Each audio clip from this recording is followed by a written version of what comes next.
Here's a very good reason why you should oil your sewing machine from time to time, or have it serviced at least.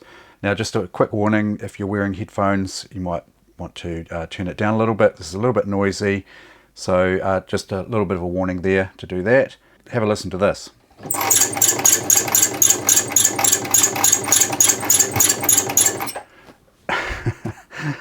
I'll give it a quick oil while it's running. I'm pretty sure it's the shuttle area and the race that's very dry here, so let's see how much of a difference we can make to this machine just with a quick targeted oil.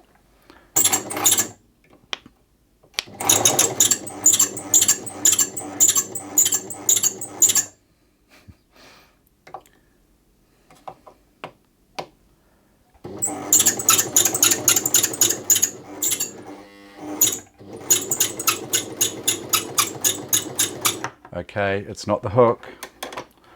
Let's remove the retainer. Yeah, something else.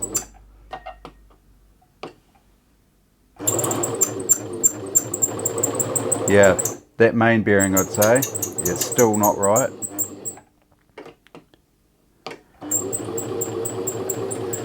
It's sounding a lot better.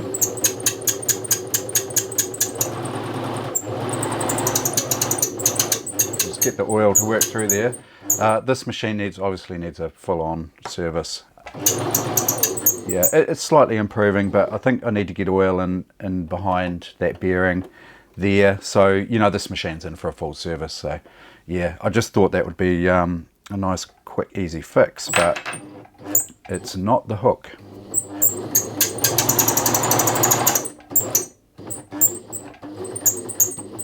Okay, let's take the covers off this one. It's a Bernette 50, as you can see. But this is sort of a generic fix really for any machine that is in desperate need of a service. Just start by getting the covers off here. Just the one screw there for the faceplate cover there.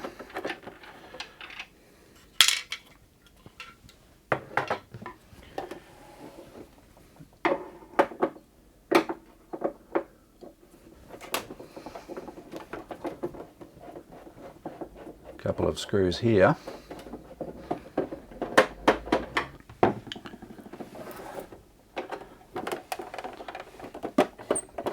I've already taken the presser foot off the sole anyway. I'll take the clip-on ankle off there and just remove this throat plate here. We might even be able to get in to the area that we need to oil just by taking the plate off here, but I might as well take the back of the machine off there.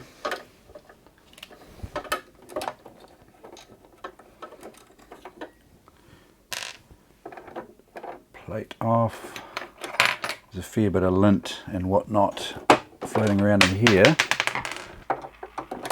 There's another screw in here for the back cover. Take the front off. I think these dials just pull off the front there. There's another screw through the front here.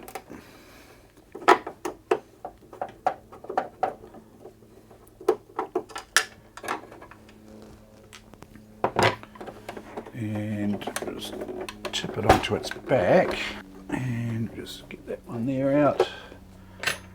Another couple here.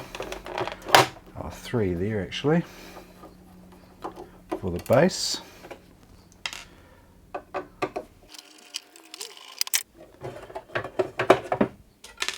Another screw just here. That just needs loosening, that one.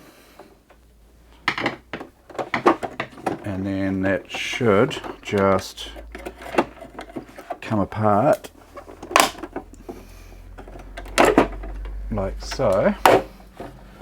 There's the front, and I wonder how long it is since this one's been serviced.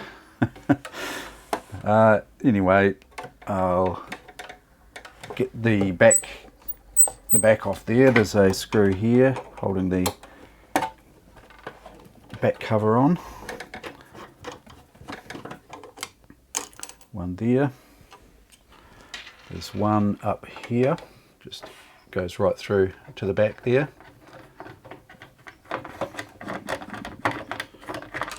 Another one over here. Just that one there.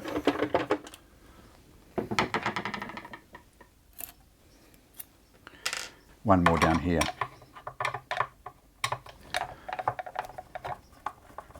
There. And then that whole back cover should just come off. Just make sure that the presser foot lifter lever is down, and that should be it.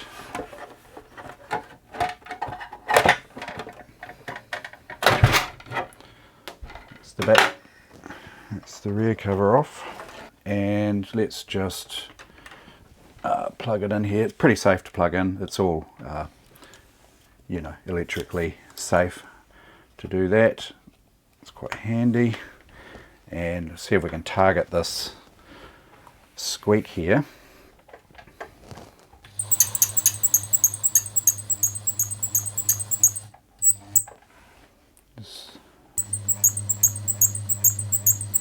Yeah, I'm not 100% sure it's in this area actually. Might be up top end here.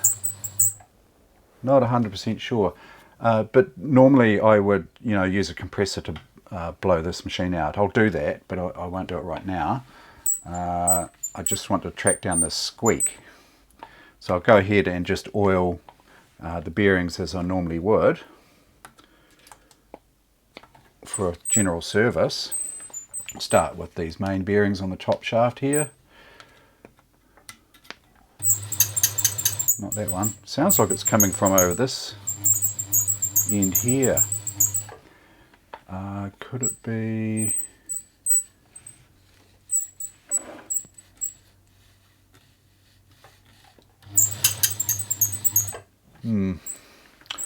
I'll just go ahead and oil the take-up linkage bearings there.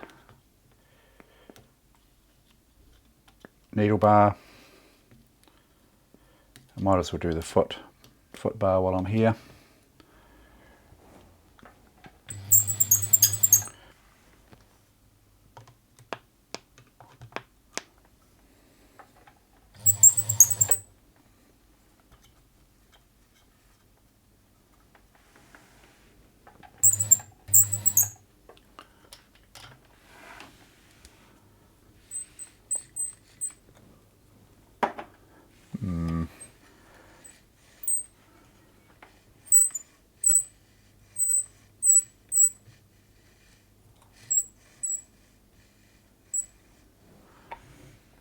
These areas need greasing down here, but let's just target a little bit of oil on there in the meantime just to see if we can track it down.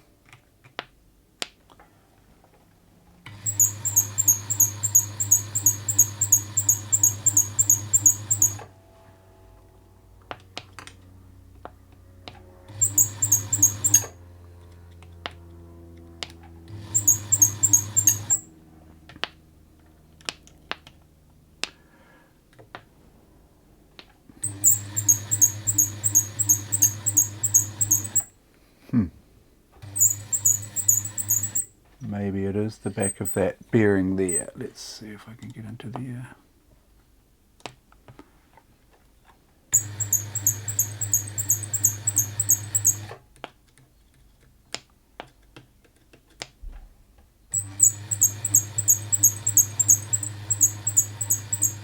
Running out of things to oil here.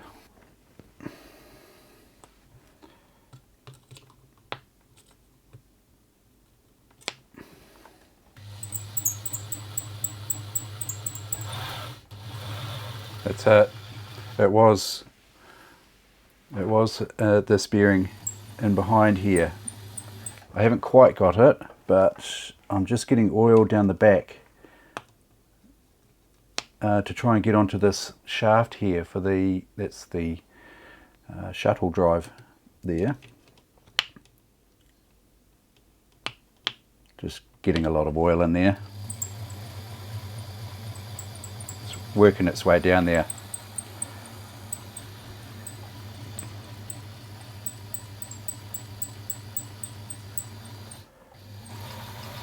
There we go, starting to come right now. There we go, sounding a lot better now.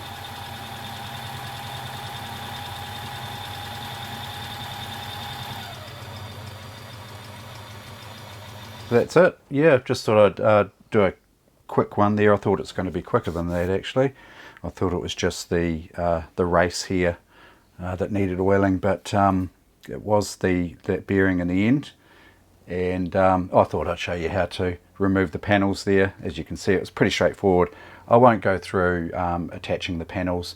Pretty much it's just the reverse of the disassembly process there to attach them and assemble the machine there. So that's it for this one. Oh, a special shout out too to a new patron, Andrew and Deborah Smith. They sent a lovely message through to say that they lived near Penrith for many years. If you've seen that video on the Singer 328P, made in Australia, made in Penrith. It's a, as far as I understand, suburb of Sydney or an outlying town.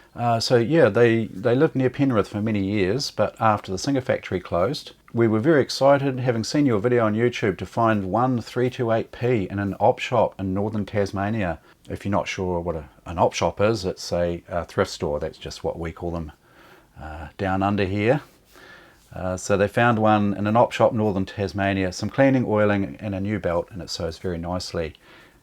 Best wishes from Tassie, Drew and Deb. So thank you very much for that lovely message. And as always, thank you very much to my patrons on Patreon. I'll go ahead and give the machine a good clean, service and assemble the machine, and that'll be it for this one. So thank you very much for watching, and we'll catch you in the next one.